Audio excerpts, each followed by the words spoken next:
МЧС Татарстана просит жилищно-коммунальные службы усилить работу. Об этом сегодня говорили на брифинге в Кабмине. Главная тема – предстоящее половодье. Усилить работу нужно и дорожным службам, и им предстоит очистить пространство под мостами.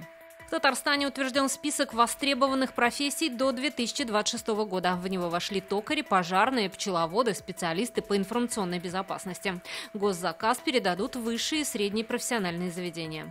Медицинскую помощь участникам WorldSkills будут оказывать более 170 медицинских работников. На объектах чемпионата запланирована работа 22 медицинских пунктов и 23 бригад скорой помощи.